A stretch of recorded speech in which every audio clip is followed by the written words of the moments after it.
তো বন্ধুরা, আপনারা সবাই জানেন যে বর্তমানে কিন্তু অন্নপূর্ণা যোজনার জন্য অনলাইন আবেদন চলছে।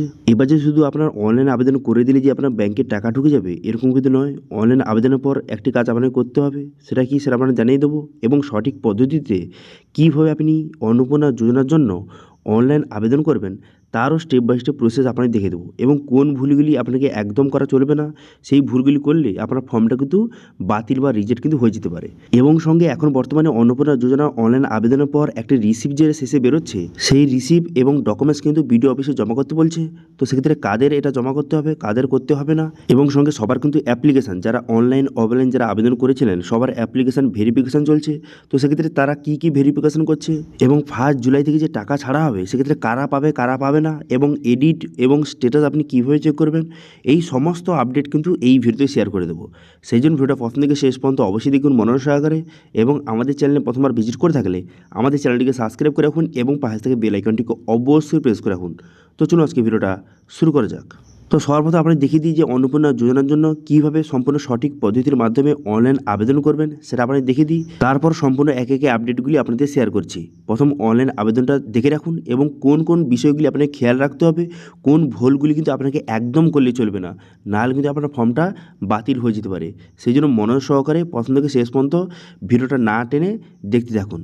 তো প্রথমত আমাদের ওয়েবসাইটে চলে আসবেন topguide.in। এখানে চলে আসার পর এখানে অন্নপূর্ণা লিখে আপনি সার্চ করবেন। অন্নপূর্ণা লিখে সার্চ করে দেওয়ার সঙ্গে সঙ্গে তারপর দেখতে পাবেন যে অন্নপূর্ণা ভান্ডার অনলাইন অ্যাপ্লাই 2026 এই অপশানে ক্লিক করবেন। এই অপশানে ক্লিক করে এখান থেকে এই প্রকল্পের সম্বন্ধে বিস্তারিত জানতে পারবেন এবং কী ডকুমেন্টস লাগবে। এটা কিন্তু খুবই গুরুত্বপূর্ণ। কোন কোন ডকুমেন্টস, আধার কার্ড এবং ভোটার কার্ড। আধার কার্ড এবং ভোটার কার্ড কিন্তু সবার কিন্তু অরিজিনাল আপলোড কিন্তু করতে হবে, এবং সঙ্গে কী ডকুমেন্টস কাছে রাখতে হবে অনলাইন অ্যাপ্লাইয়ের সময় সেগুলো লেখা রয়েছে। এবং এই অফিসিয়াল ওয়েবসাইটে কিন্তু লিঙ্ক প্রোভাইড করে দেওয়া হয়েছে। এবার এখানে ক্লিক করে দেওয়ার সঙ্গে সঙ্গে সরাসরি কিন্তু অফিসিয়াল যে পোর্টাল আপনার সামনে খুলে যাবে, socialsecurity.wb.gov.in। এখানে চলে আসার পর এখানে দেখতে পাচ্ছেন যে সিটিজেন ফ্যামিলি লগ ইন। এখানে নিচে দেখতে পাচ্ছেন যে অ্যাক্সেস সিটিজেন পোর্টাল, এই অপশানে আপনি ক্লিক করবেন। ঠিক আছে, এই সিটিজেন পোর্টাল এই অপশানে ক্লিক করে দেওয়ার সঙ্গে সঙ্গে তারপরে কিন্তু নেক্সট পেজ কিন্তু আপনার সামনে ওপেন হয়ে যাবে। নেক্সট পেজ ওপেন হয়ে যাওয়ার পর এরপর আপনি কী করবেন, এরপর বলা হয়েছে যে ডিস্ট্রিক্ট, এখানে ডিস্ট্রিক্টটা সিলেক্ট করতে বলছে। সেই জন্য ডিস্ট্রিক্টটা সঠিকভাবে সিলেক্ট করবেন। করে দেওয়ার পর রেজিস্টার মোবাইল নাম্বার, এখানে কার মোবাইল নাম্বার দেবেন, যে পরিবারের হেড তার কিন্তু মোবাইল নাম্বার দেবেন যেটা আধার কার্ডের সঙ্গে লিঙ্ক রয়েছে। এই কথাটা খেয়াল রাখবেন, এমনি মোবাইল নাম্বার দিলে হবে না, যেটা কিন্তু আধার কার্ডের সঙ্গে লিঙ্ক রয়েছে সেই মোবাইল নাম্বারটা দেবেন, তাহলে ভালো। তারপরে ক্যাপচার বসিয়ে রিকোয়েস্ট ওটিপি বাটনে ক্লিক করে দেওয়ার সঙ্গে সঙ্গে মোবাইল নাম্বার ওটিপি যাবে। আচ্ছা, এখানে পরিষ্কারভাবে বলে দেওয়া হয়েছে যে বর্তমানে যারা কিন্তু অ্যাপ্লিকেশন করবেন সবার কিন্তু আধার কার্ড এবং ভোটার কার্ড কিন্তু আপলোড করতে হবে, এবং সেটা অরিজিনাল দিলে কিন্তু ভালো। তবে যদি জেরক্স আপনি দিতে চান সেক্ষেত্রে জেরক্সের নিচে কিন্তু সিগনেচার করে সেটা আপলোড করতে হবে। তবে যদি অরিজিনাল দিতে চান অবশ্যই কিন্তু উভয় পাশ স্ক্যান করে একটি পেজে করে সেটা আপনাকে আপলোড করতে হবে 200 কেবির মধ্যে, হয় পিডিএফ অথবা জেপিজি ফরম্যাটে। ঠিক আছে, সেটা এখন বলে দেওয়া হয়েছে। আচ্ছা, এবার কিন্তু ওটিপিটা আপনার মোবাইলে যে আসবে সেই ওটিপিটা এখানে সঠিকভাবে বসিয়ে দেবেন। ওটিপিটা বসিয়ে দেওয়ার পর ভেরিফাই অ্যান্ড কন্টিনিউ বাটনে ক্লিক করবেন। ভেরিফাই অ্যান্ড কন্টিনিউ বাটনে ক্লিক করে দেওয়ার সঙ্গে সঙ্গে দেখতে পাচ্ছেন অ্যাপ্লিকেশন পেজটা আপনার সামনে ওপেন হয়ে গেল, ড্যাশবোর্ডটি ওপেন হয়ে গেল। ঠিক আছে, এরপরে আপনাকে একে একে সমস্ত ডিটেলস কিন্তু বসাতে হবে। এখানে প্রথম বলা হয়েছে কি যে হেড অফ ফ্যামিলি, প্রথমত হেড অফ ফ্যামিলির ডিটেলস কিন্তু বসাতে হবে। তো সেক্ষেত্রে যাকে আপনি হেড অফ ফ্যামিলি রাখতে চান বর্তমানে তার ডিটেলস কিন্তু প্রথম আপনাকে বসাতে হবে। সেই জন্য এখানে দেখতে পাচ্ছেন যে হেড অফ ফ্যামিলি যাকে রাখতে চান তার কিন্তু নামটা বসিয়ে নেবেন, যেটা আধার কার্ডে রয়েছে সেই নামটা বসিয়ে নেবেন। বসিয়ে নেওয়ার পর ডেট অফ বার্থ, এখানে ডেট অফ বার্থটা বসিয়ে নেবেন। বসিয়ে নেওয়ার পর জেন্ডার, এখানে জেন্ডারটা সিলেক্ট করবেন। জেন্ডারটা সিলেক্ট করে নেওয়ার পর ক্যাটাগরি, এখানে ক্যাটাগরিটা সিলেক্ট করবেন। এবার এসসি এসটি ওবিসি সিলেক্ট করবেন, এবং যারা জেনারেল তারা কিন্তু ইউআর অর্থাৎ আনরিজার্ভ ক্যাটাগরি এটা আপনি সিলেক্ট করবেন। ঠিক আছে, এবার আপনার কাছে যেটা হয় সেটা সিলেক্ট করবেন। করে দেওয়ার পর রিলিজন, এখানে হিন্দু মুসলিম যেটা হয়ে থাকে সেটা আপনি এখান থেকে সিলেক্ট করবেন। করে দেওয়ার পর এবার কিন্তু খুবই গুরুত্বপূর্ণ, এখানে দেখতে পাচ্ছেন বলা হয়েছে কন্ট্যাক্ট নাম্বার, আধার কার্ডের সঙ্গে যেই মোবাইল নাম্বারটা লিঙ্ক রয়েছে সেই মোবাইল নাম্বারটা বসাতে হবে। ঠিক আছে, অর্থাৎ যে প্রথমে আপনি যে দিয়েছিলেন যেই নাম্বারটা সেই মোবাইল নাম্বারটা বসাবেন যেটা আধার কার্ডের সঙ্গে লিঙ্ক রয়েছে, হেড অফ ফ্যামিলি। ঠিক আছে, তারপর এখানে বলা হয়েছে আপনার পরিবারে কতজন সদস্য, এখানে হেড অফ ফ্যামিলিকে নিয়ে কতজন সদস্য সেটা লিখে দেবেন। আমি এখানে 3 লিখলাম, বর্তমানে কিন্তু এই পরিবারে 3 জন সদস্য হেড অফ ফ্যামিলিকে নিয়ে, সেই জন্য 3 লিখলাম। এরপর বলা হয়েছে ডিসেবিলিটি, বর্তমানে যাকে আপনি হেড অফ ফ্যামিলি করেছেন সে কি কোনো প্রকারের ডিসেবিলিটি অর্থাৎ প্রতিবন্ধী, যদি প্রতিবন্ধী হয়ে থাকে সেক্ষেত্রে ইয়েস করবেন। ইয়েস করে কিন্তু তার যে সার্টিফিকেট নাম্বার এবং কত পার্সেন্ট এবং সার্টিফিকেট আপনাকে আপলোড করতে হবে। যদি না হয়ে থাকে সেখানে নো করবেন। এরপর বলা হয়েছে যে আধার নাম্বার, এখানে তো আধার কার্ডের নাম্বারটা বসাতে হবে। যাকে আপনি হেড অফ ফ্যামিলি করেছেন তার আধার কার্ড নাম্বারটা সঠিক বসিয়ে দেবেন। আধার কার্ড নাম্বারটা সঠিক বসিয়ে দেওয়ার পর তারপর আপনি কী করবেন, তারপর কিন্তু আপনাকে আধার কার্ডটি আপলোড কিন্তু করতে হবে। তো দেখতে পাচ্ছেন এখানে আপলোড অপশনে ক্লিক করে আধার কার্ডে আপলোড করে দেবেন। এখানে পিডিএফ ফরম্যাটে বা জেপিজি ফরম্যাটে 200 কপির মধ্যে উভয় পাস আপনি এখানে আপলোড করে দেবেন। ঠিক আছে, জেরক্সও আপলোড করতে পারেন, তবে সিগনেচার করতে হবে। তারপর এখানে বলা হচ্ছে যে অ্যাড্রেস, এখানে পার্মানেন্ট অ্যাড্রেসটা আপনাকে বসাতে হবে। এখানে কিন্তু অনেকে ভুল করছে। এখানে বলা হয় যে পার্মানেন্ট অ্যাড্রেস, প্রেজেন্ট অ্যাড্রেস নয়। যেখানে আপনি জন্মগ্রহণ করেছেন যেই অ্যাড্রেসটা যে পার্মানেন্ট অ্যাড্রেস, সেই অ্যাড্রেসটা আপনাকে বসাতে হবে। প্রেজেন্ট অ্যাড্রেস কিন্তু নয়, পার্মানেন্ট অ্যাড্রেস আপনাকে বসাতে হবে। তারপরে এরিয়া টাইপ রুরাল না আরবান এখানে সিলেক্ট করবেন। করে দেওয়ার পর তারপর পিনকোড, এখানে পিনকোডটা আপনি এখান থেকে সঠিকভাবে সিলেক্ট করবেন। পিনকোডটা সিলেক্ট করে নেওয়ার পর তারপর আপনি কী করবেন, তারপর বলা হয়েছে যে পোস্ট অফিস, এখানে পোস্ট অফিসের নামটা সিলেক্ট করবেন। করে দেওয়ার পর তারপর আপনি কী করবেন, পুলিশ স্টেশন, এখানে পুলিশ স্টেশনটা সিলেক্ট করবেন। পুলিশ স্টেশন সিলেক্ট করে নেওয়ার পর তারপর আপনি কী করবেন, এখানে বলা যায় ব্লক, এখানে ব্লকের নামটা সিলেক্ট করবেন। করে দেওয়ার পর গ্রাম পঞ্চায়েত বা ওয়ার্ডের নাম, এখানে গ্রাম পঞ্চায়েত বা ওয়ার্ডের নামটা এখানে সঠিকভাবে সিলেক্ট কিন্তু করে নেবেন এইভাবে। ঠিক আছে, সিলেক্ট হয়ে যাওয়ার পর তারপর নিচে আসবেন। নিচে আসার পর ভোটার কার্ডের ডিটেলস বসাতে হবে। সেই জন্য ভোটার কার্ডটা এখানে সঠিকভাবে আপলোড করে দেবেন এবং ভোটার কার্ড নাম্বারটা বসিয়ে দেবেন। বসিয়ে দেওয়ার পর অ্যাসেম্বলি অর্থাৎ বিধানসভা ক্ষেত্রের নাম এবং পার্ট নম্বর অর্থাৎ যে অংশ নাম্বারটা বসিয়ে, এবার যদি এই অ্যাসেম্বলি নাম্বার অথবা এই যে পার্ট নম্বরটা যদি আপনি খুঁজে না পান, আপনি বুঝতে পারছেন না, সেক্ষেত্রে আপনি কী করতে পারেন, ভোটার কার্ডের যে অফিসিয়াল ওয়েবসাইট এখানে এসে কিন্তু আপনার ভোটার নাম্বার বসিয়ে এখান থেকে আপনি খুব সহজে আপনার অ্যাসেম্বলি যে নাম্বার এবং পার্ট নম্বর, সিরিয়াল নম্বর এগুলো আপনি খুব সহজে পেয়ে যাবেন। সেটা দেখে আপনি সঠিকভাবে বসিয়ে আপনি নেক্সট করে দেবেন। নেক্সট করে দেওয়ার সঙ্গে সঙ্গে এবার বলা হয় যে যাকে আপনি হেড অফ ফ্যামিলি করেছেন তার কি রেশন কার্ড রয়েছে। যদি রেশন কার্ড থেকে থাকে সেক্ষেত্রে সেটা সিলেক্ট করবেন। ঠিক আছে, রেশন কার্ডের ক্যাটাগরি সিলেক্ট করবেন এবং রেশন কার্ডের নাম্বারটা সঠিকভাবে কিন্তু আপনাকে বসিয়ে দিতে হবে। ঠিক আছে, যে হেড অফ ফ্যামিলি যাই করেছেন শুধুমাত্র তার রেশন কার্ডের নাম্বারটা বসাবেন, শুধুমাত্র নাম্বারটা বসাবেন, বসিয়ে আপনি নেক্সট করবেন। এরপর আপনার বলা হয়েছে যে আপনার পরিবারে 3টি বা 3টির বেশি পাকা রুম রয়েছে কিনা, এখানে ইয়েস নো করবেন। আপনার পরিবারে কোনো রকম জমি রয়েছে কিনা, এখানে ইয়েস নো করবেন। যদি ইয়েস করে থাকেন সেক্ষেত্রে কত জমি রয়েছে সেটা ডেসিমিলে আপনাকে বসাতে হবে, অথবা আপনি শতকে এখানে বসাতে পারেন। বসিয়ে তারপরে বলা হয়েছে আপনার পরিবারে কোনো রকমের 4 চাকার গাড়ি রয়েছে, নন কমার্শিয়াল অর্থাৎ প্রাইভেট গাড়ি, যদি থেকে ইয়েস করবেন, অন্যথা নো করবেন। তবে হেলথ ইন্স্যুরেন্স আছে নাকি, এখানে ইয়েস নো করবেন। যদি ইয়েস করে থাকেন সেক্ষেত্রে গভর্নমেন্ট না প্রাইভেট, এবং স্বাস্থ্যসাথী কার্ড যদি থেকে থাকে সেক্ষেত্রে স্বাস্থ্যসাথী কার্ডের নাম্বারটা বসিয়ে এখানে নেক্সট করবেন। করে দেওয়ার পর বর্তমানে যাকে আপনি হেড অফ ফ্যামিলি করেছেন সে কোনো ট্যাক্স দেয় কিনা, ইয়েস নো করবেন। প্যান কার্ড রয়েছে কিনা, ইয়েস নো করবেন। যদি প্যান কার্ড থেকে থাকে সেক্ষেত্রে প্যান কার্ড নাম্বারটা বসিয়ে দেবেন। এরপর বলা হয়েছে আপনার ফ্যামিলি ইনকামটা কত, বার্ষিক যে ইনকামটা সেটা কত, সেটা আপনি সঠিকভাবে বসিয়ে নেবেন। এবার এক্ষেত্রে আপনি এবার ইচ্ছা মতো এখানে সঠিক বসিয়ে দেবেন। বসিয়ে দেওয়ার পর বর্তমানে হেড অফ ফ্যামিলি সে কী কাজ করে, তার কতদূর পড়াশোনা এখান থেকে সিলেক্ট করবেন।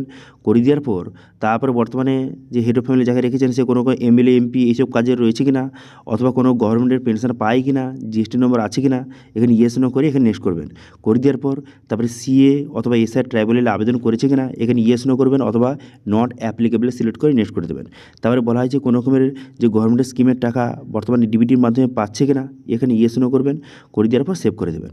তো এইভাবে এবার কিন্তু যে মেম্বার 2 বর্তমানে কিন্তু মেম্বার 2 হিসাবে এর স্ত্রীকে রাখছি এবং মেম্বার 3 হিসাবে এর একটি মেয়ে রয়েছে, ছোটো মেয়ে, তার ডিটেলস কিন্তু বসাবো। ঠিক আছে, এবার আপনার হিসাব মতো আপনার পরিবারে যতজন মেম্বার রয়েছে একে একে অ্যাড করে নেবেন। এবার এই যে মেম্বার 2 ডিটেলসটা বসাচ্ছি এ কিন্তু অন্নপূর্ণা যোজনার জন্য এলিজিবল। তো সেক্ষেত্রে তার নাম, তারপরে হেড অফ ফ্যামিলির সঙ্গে তার রিলেশন ওয়াইফ, সেই জন্য ওয়াইফ সিলেক্ট করলাম। তারপরে তার ডেট অফ বার্থ, তারপরে জেন্ডার সিলেক্ট করলাম। করে দেওয়ার পর ক্যাটাগরি, তারপরে এখানে রিলেশন, এখানে একে একে সঠিকভাবে সিলেক্ট করবেন। করে দেওয়ার পর তারপরে কন্ট্যাক্ট নাম্বার যেটা আধার কার্ডের সঙ্গে লিঙ্ক রয়েছে, তো সেই নাম্বারটা বসাবেন। তারপর ডিসেবিলিটি কিনা, এখানে ইয়েস নো করবেন।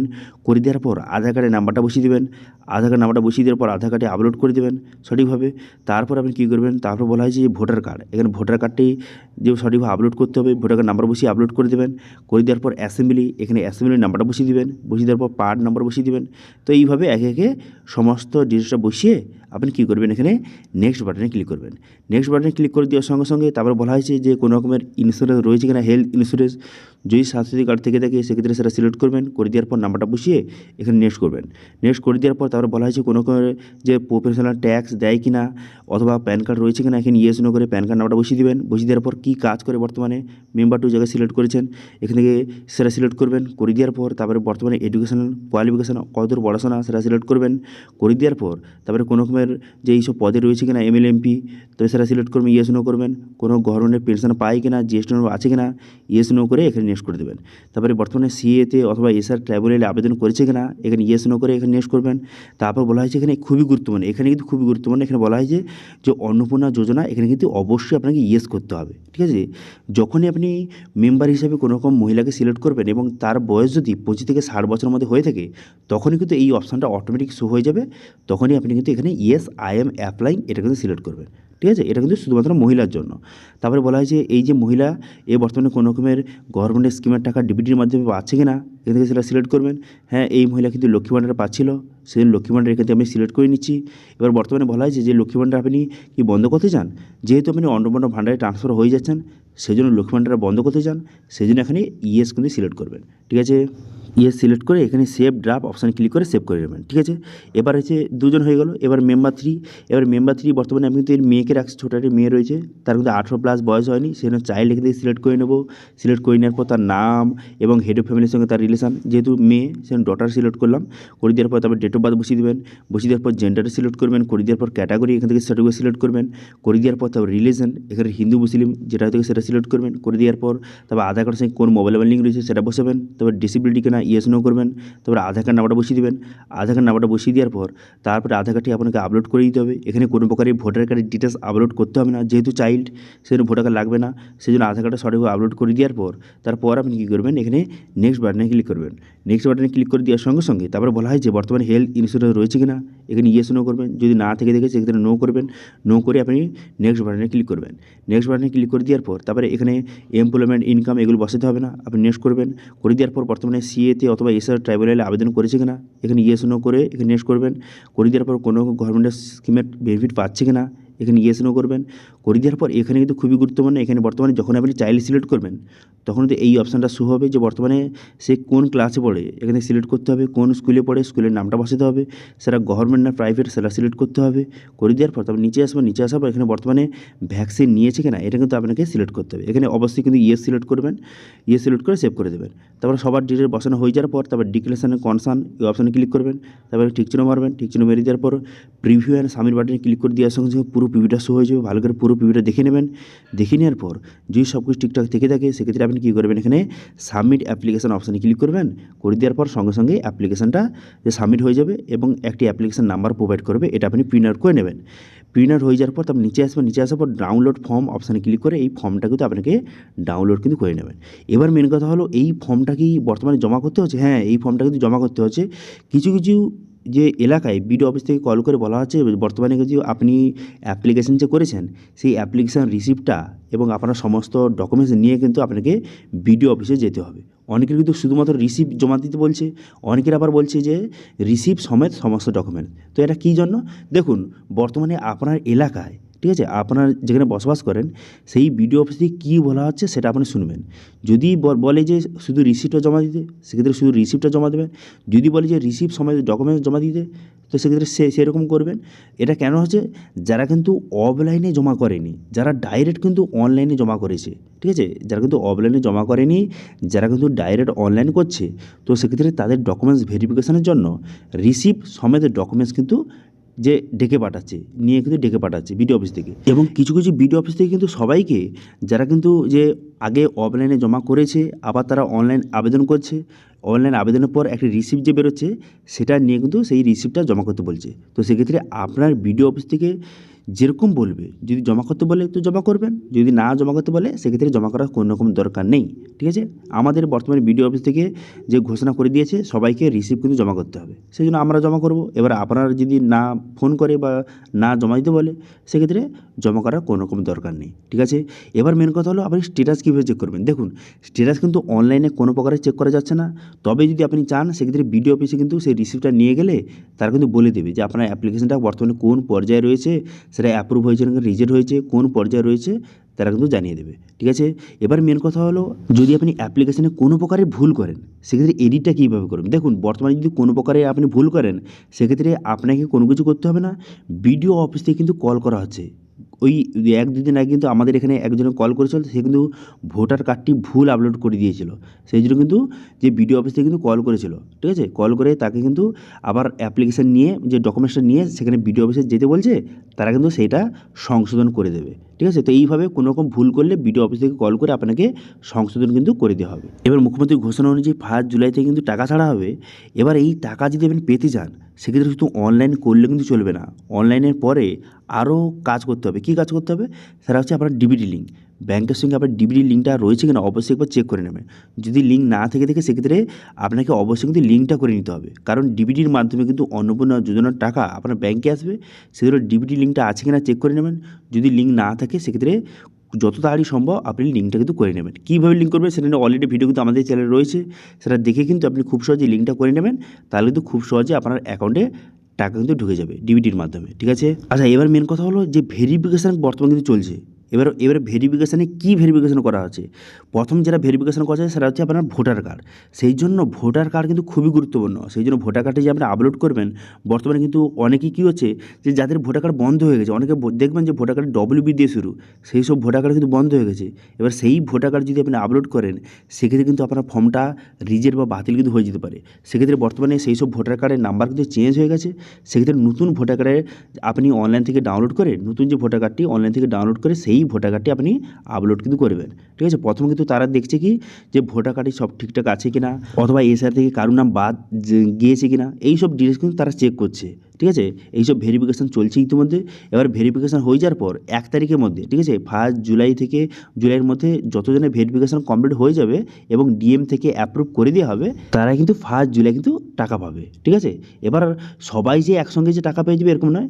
যাদের যতজনের ভেরিফিকেশান হবে তারা কিন্তু 1 জুলাই থেকে টাকা পাবে। তারপরে আবার পরের লটে আবার 7 দিন পর আবার কিন্তু টাকা ছাড়া হবে, তখন কিন্তু আবার যাদের ভেরিফিকেশান হবে তারা কিন্তু টাকা পাবে। এইভাবে কিন্তু ধাপে ধাপে সবাই কিন্তু টাকা পাবে, ঠিক আছে? তো আশা করি বুঝতে পারছেন বর্তমানে কিন্তু আপনি যে অন্নপূর্ণা যোজনার জন্য সম্পূর্ণ সঠিক পদ্ধতির মাধ্যমে কীভাবে আপনি যে অনলাইন আবেদন করবেন সেটা আপনাকে স্টেপ বাই স্টেপ দেখিয়ে দিলাম, এবং সঙ্গে বর্তমানে কীভাবে ভেরিফিকেশান হচ্ছে, কীভাবে স্ট্যাটাস চেক করবেন, কীভাবে এডিট করবেন, এবং বর্তমানে কিন্তু অ্যাপ্লিকেশান করার পর রিসিপ্টটা কাদের জমা করতে বলছে, সমস্ত কিছু আপডেট আপনাদের শেয়ার করে দিলাম।